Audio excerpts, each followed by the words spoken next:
প্রথমে আমি একটা ডাল নিয়ে নিয়েছি, একটা মানে জড়িবুটি বানাবো।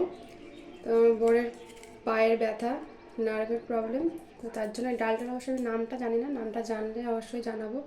তো ফার্স্টে এটা ছাড়িয়ে নেবো, এই যে খোসাটা রয়েছে, খোসাটা উপর থেকে এটা ছাড়িয়ে এরকম গ্রিনটা আনতে হবে। তো এটা ছাড়িয়ে নিই, আমাকে পুরো ছালটা উঠে যাবে।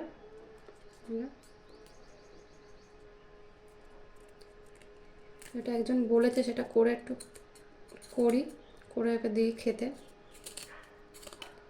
এই যে এইভাবে পুরো ছালটা উঠে যাবে, এই যে গ্রিনটা পুরো গ্রিন চলে আসবে।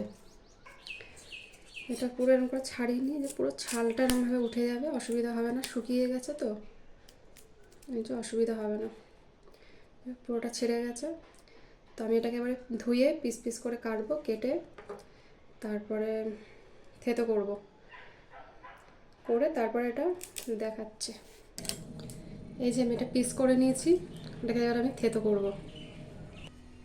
এই যে এটা প্লাস্টিকে নিয়ে নিয়েছি, প্লাস্টিকের মধ্যে না হলে নিচে করা যাবে না। এটা এই যে প্লাস্টিকের মধ্যে মুড়িয়ে এটা ভালো করে থেতো করে নেব, যাতে রসটা বেরোতে সুবিধা হয়। তো একজন অ্যাকচুয়ালি বলেছে, তো ওনার হয়েছিল, উনি খেয়েছিল, খেয়ে বলছে ভালো রয়েছে। তো এটা দিয়েছে নার্ভের প্রবলেমের জন্য, করে দেখা যাক কী হয়। এই যে ভালোভাবে হয়ে গেছে থেতো।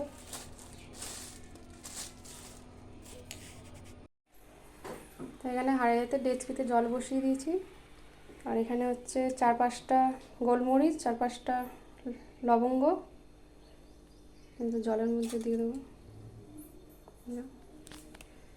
আর একটা তেজপাতা,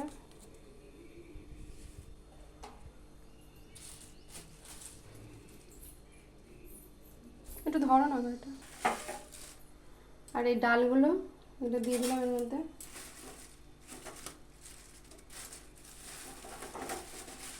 সবগুলোই দিয়ে দেবো, আর আদাটা একটু ঘষে দিই, তাহলে রসটা ভালো করে বেরোবে। এটা একটু এরকম সেটা বাদ দিলাম,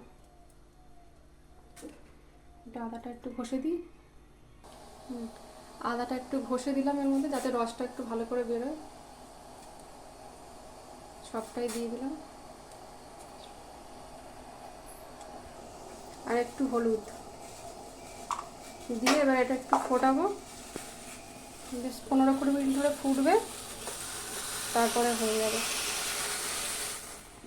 চামচটা এটা ভালো করে ফুটুক, রসটা বাড়ো, তারপরে এটা হয়ে যাবে।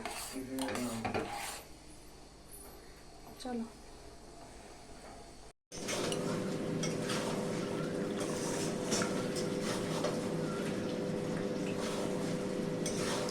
আরে বাবা কি চিজ মতটা দিয়ে দেবো।